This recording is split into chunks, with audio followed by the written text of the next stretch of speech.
Hey there YouTube, this is Vargas recording live from the Vargas Vault. If my belt wasn't any indication, I am doing another wrestling video. Wrestling is actually something that I enjoy, but I noticed and realized that I don't talk about it as much on my channel. Which is weird. I talk about everything else except wrestling, so there you go. Unless I pick up a random wrestling DVD and I talk about it on the pickup videos, but not as a specialized thing. So after doing the pros and cons and doing the favorite wrestlers video, I decided that, you know what, I'm going to start doing wrestling videos and, see how those go. So I'm recording this on August 20th, very early. This August the 20th. It's actually 1 in the morning. My wife and daughter have already gone to sleep, and but I wanted to record this video because in a couple of hours, Summerslam is going to start up, and Summerslam is one of the big 4 events that I most enjoy from WWE, and mostly because they're the longest running events that they have. They put out a lot of new stuff. Some of them is garbage, like the last one was called Great Balls of Fire. That's a stupid name. But the big 4 are, in order, are SummerSlam, Survivor Series, the Royal Rumble, and WrestleMania. Obviously, the ones that I enjoy the most, and I've talked about this before, is the Royal Rumble and WrestleMania, because it's from the Royal Rumble it starts the road to WrestleMania. So everything, all the storylines and everything they've been doing culminates in WrestleMania. But that still doesn't take anything away from Survivor Series and SummerSlam, the biggest party of the summer, as is their tagline. And the formulas have changed in Survivor Series. It's not as cool as it used to be, but I'll talk about it in another video. But SummerSlam is like the good middle point for the biggest events of WWE. It's not always good. Sometimes it is, but not always. Sometimes they do drop the ball, and one of their big 4s tends to be kind of lackluster. I don't know about this, how this SummerSlam is going to be. It has a good card, I think. It has a big card. I hope it doesn't run as long as WrestleMania. This year's WrestleMania was like 5 hours of wrestling, and that's okay because you get a lot more bang for your buck. But it was too much, It was actually too much, and I hope SummerSlam is nice and compact, 2 hours and a half tops. But we'll see what happens. So what I wanted to do in this video, talking about SummerSlam, is give my SummerSlam predictions. So that's why I'm doing this really early, because I wanted to record this.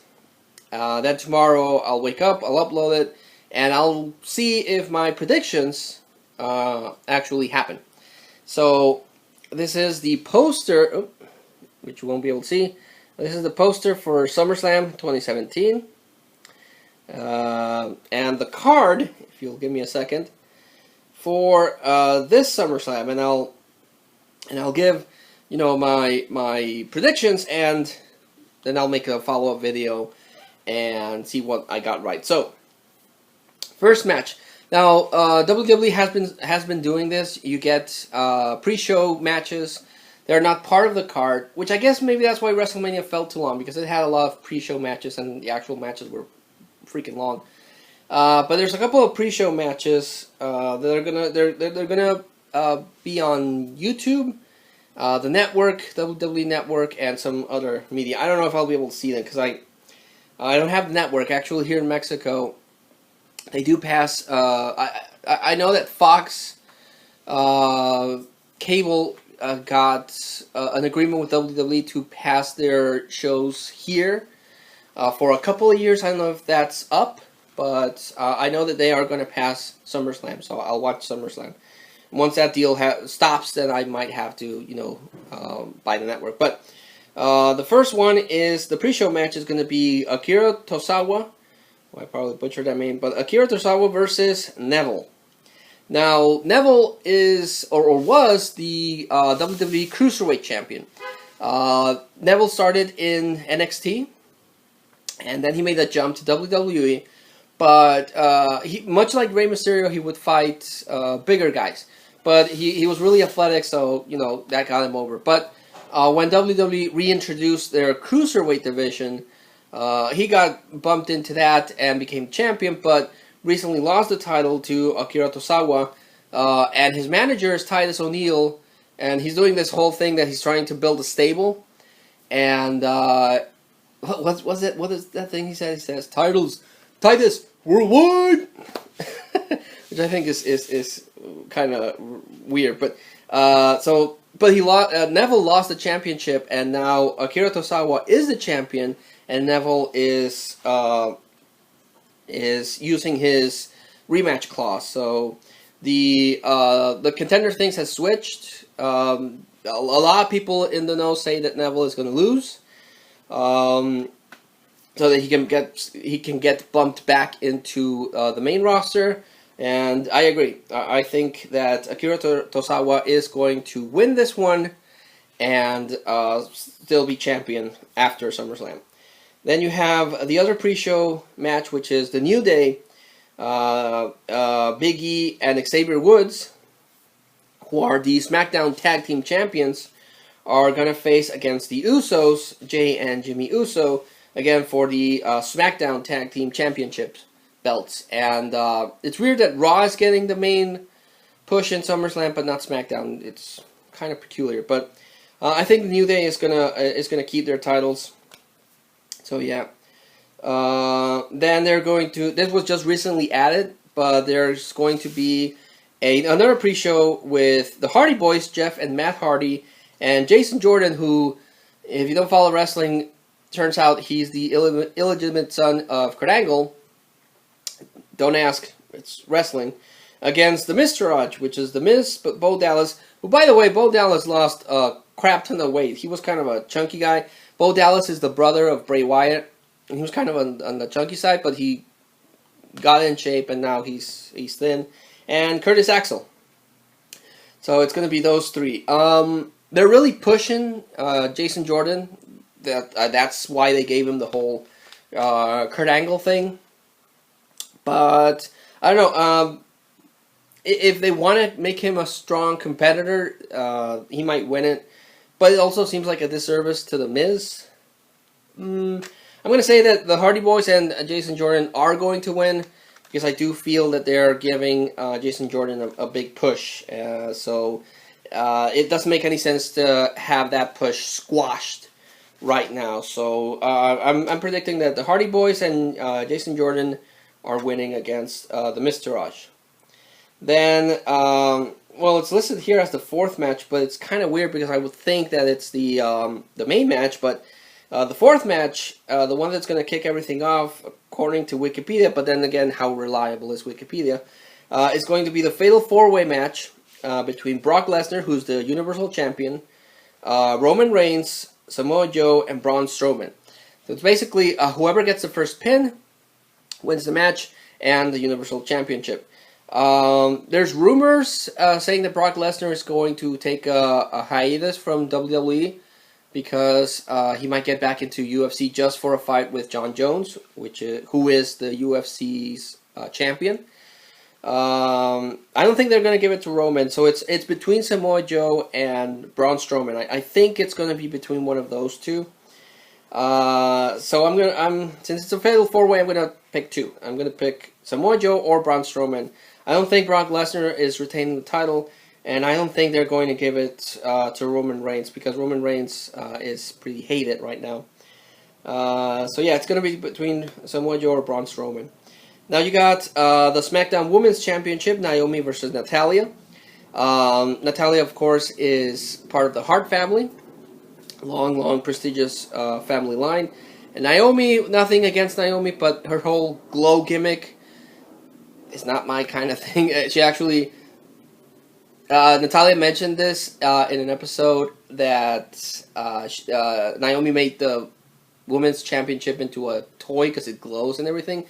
I agree, that actually does look kind of ridiculous. So what I'm predicting is going to happen is that Naomi is going to win, but Carmella is going to cash in Money in the Bank, and Carmella will be the new SmackDown Women's Champion. Then you have Alexa Bliss, who's the champion, against Sasha Banks. I like Alexa Bliss. She's a good heel. She's good in the mic. Right now, she has kind of like a weak heel persona, where she cheats or she goes around or gets disqualified or gets counted out to keep the title. And there's nothing really wrong with that because Alexa Bliss really sells it. But after a while, it does get kind of annoying that these chicken shit heels always win without merit. Without actually winning through their own merit. They cheat and stuff, which sometimes it works, sometimes it doesn't. But so far, Alexa Bliss has been really good at it. I'm predicting that Alexa Bliss is going to retain. She's going to still be the Raw's Women's Champion.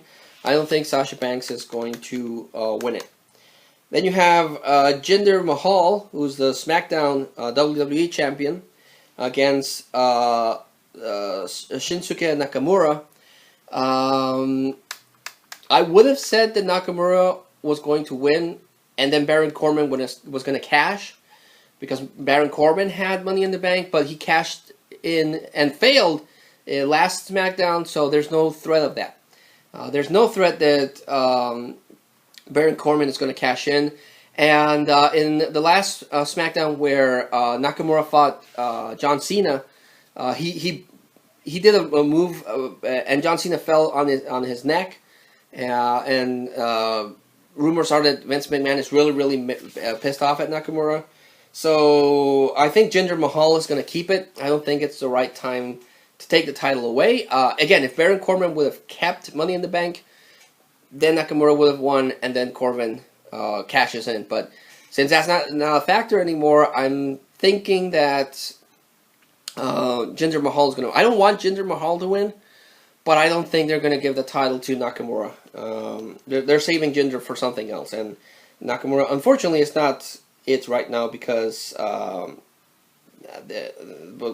happened with Cena. But I don't want Jinder Mahal to win because, unlike Alexa Bliss, who actually sells the cowardly heel, Jinder Mahal just isn't charismatic. They have him doing this whole gimmick that he's rich and therefore that's why people hate him. But I don't feel he's charismatic. I respect the fact that he got ripped because Jinder Mahal used to be a jobber. Someone that you would put in a match and make other people look good. But then he got really buffed. He got in shape, hardcore, and WWE is really trying to push to get the network and WWE into India. So that's why they gave Jinder Mahal the push. But I don't want him to win. But honestly, it doesn't feel like it's going to be the right opportunity for Nakamura. Maybe I'm wrong, and I hope I'm wrong, and Nakamura wins it. But I don't think it's going to happen. So I'm predicting that Jinder Mahal is going to keep his title. Then we got AJ Styles versus Kevin Owens for the United States Championship with Shane McMahon as a guest referee. This one's tough. I hope there's nothing weird happening in the match. If you let Kevin Owens and AJ Styles have a clean fight, it's going to be awesome. It's going to be amazing. It's going to be really cool. And but even though I don't agree with it, it does seem like, and a lot of people also agree that it seems like Shane McMahon is going to go heel, and if that happens, he's going to screw AJ Styles, and Kevin Owens is going to win. So it really does depend if Shane McMahon goes heel. If it's a clean fight, I would like Kevin Owens to win. I want Kevin Owens to get his U.S. title because Kevin Owens is a fun heel. He's very cool. So if Shane goes heel, Owens is going to win it. But I still give the prediction to Owens because I want Owens to win. So either way, Owens is going to be the new WWE United States Champion, in my opinion. Then you got Randy Orton versus Rusev. Randy Orton has been on a losing streak against Jinder Mahal. Rusev, they've botched Rusev terribly. They were building him up as a monster. He had an undefeated streak going. Then he faced Cena, and that whole thing just crashed. Then he was going to get married to Lana, and then WWE got really upset because that became public knowledge, breaking kayfabe, and they've been burying Lana and Rusev. So I don't know. If WWE is fair, and I hope they are, they're going to give the win to Rusev. Randy Orton is going to take a break, and Rusev wins the match. So I'm giving the prediction to Rusev, and I hope he does win. Then you have the Big Show versus Big Cass, Enzo Amore, who I don't really like at all. I don't like Enzo Amore. I don't know why he's so popular, but there's just something about him that rubs me the wrong way. Is going to be suspended in a shark cage, so he doesn't interfere with the match with the Big Show and Big Cass. Honestly, this is a dud of a match. I'm not interested in this match at all, but I'm going to give the win to Big Cass just because. I'm looking forward to this one. Finn Balor and Bray Wyatt. Bray Wyatt threw this red stuff at Finn Balor, this acidic liquid that supposedly, it burns, and Finn Balor requested a match at SummerSlam, but he teased that he's going to be in his demon persona, which is just him painted and a bit more extreme. But Finn Balor is a great wrestler, and Bray Wyatt is a totally underrated wrestler. He can deliver good matches, but WWE has never really been good. And this is a problem I mentioned before. They're not good at utilizing their talent. And Bray Wyatt, unfortunately, has been in such a long losing streak that it's kind of hard to consider him a threat if he keeps losing the big matches. But I want Bray Wyatt to win, so I'm predicting that Bray Wyatt is going to win this match, just so they can keep the feud going a little bit more. Then you got John Cena versus Baron Corbin. I'm giving this one to Baron Corbin. John Cena has been on a streak of pushing new talent. He's been criticized a lot for squashing new talent, like Rusev, that I mentioned before. He's the one that broke his undefeated streak. Who else? Back in the day, the Nexus also got squashed by John Cena.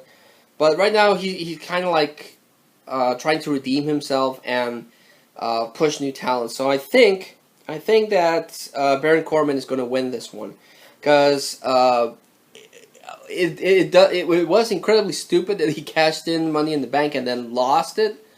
But that might actually be part of a bigger storyline, maybe. So I'm giving this to Baron Corbin.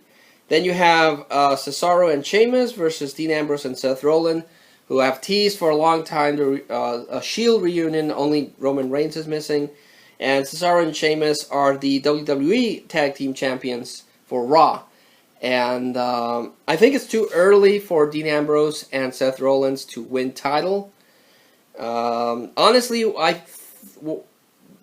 it just seems like Seth Rollins was doping along Dean Ambrose. I want to be, I want you to forgive me for everything I did. And Dean Ambrose was like, no, I don't trust you. I don't believe that what you're saying is true. Screw you.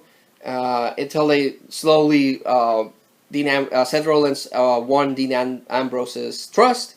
But honestly, if you're a wrestling fan, as long as I have, you kind of see this happening, going one of two ways. Either the more obvious one is that Seth Rollins was just playing mind games with Dean Ambrose, and then in SummerSlam he's going to betray Dean Ambrose, and they're going to have a feud.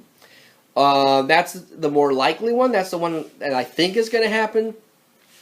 The other possibilities, of course, that they actually do function as a unit, and after not winning the Universal title, Roman Reigns also joins the Shield and brings that faction back, because honestly, I personally feel they worked better. All three men worked better as the Shield than individually. So That's a possibility. But I'm predicting that Cesaro and Sheamus keep the belt, just if for no other reason that they're going to extend the feud between those four men. So my last prediction is Cesaro and Sheamus keeping the titles and fueling some more Shield fun. But we'll see. We'll see what happens. It's a good card. I'm excited about the Fatal 4-Way. I want to see Brock Lesnar, Roman Reigns, Samoa Joe, and Braun Strowman. I'm hyped about that one. I want to see that one. I want to see the Alexa Bliss, Sasha Banks match. Both women are great wrestlers. As long as Alexa Bliss doesn't cheat, it's going to be a good match. I'm looking forward to the Finn Balor, Bray Wyatt match. I'm looking forward to the Kevin Owens, AJ Styles match. That's also going to be really cool. The other ones I could go either way, but it's a good card nonetheless. It is a good card, and I'm looking forward to it. So let's see what happens. I'll do a follow-up video after the event, and I'll list off. I'll have to see this one first or write it down so I remember who I predicted, because it's 1:30. Yeah, 1:40 in the morning, and brain good, no work, maybe. So I'll definitely have to rewatch this video and write down my predictions, and then I'll do a follow-up video, or maybe I'll talk about the matches as they go along. I haven't figured out. I don't want to get my channel flagged by WWE for showing the event here, because they do that. So it might just be me talking about stuff, and then we'll see how it goes. This is a very interesting experiment for me. I hope you guys bear with me. I've never tried something like this in my channel before. But we'll see how this works. Let's see how many predictions I get right. So until I see you all again, this was your World Heavyweight Champion Vargas from the Vargas Vault.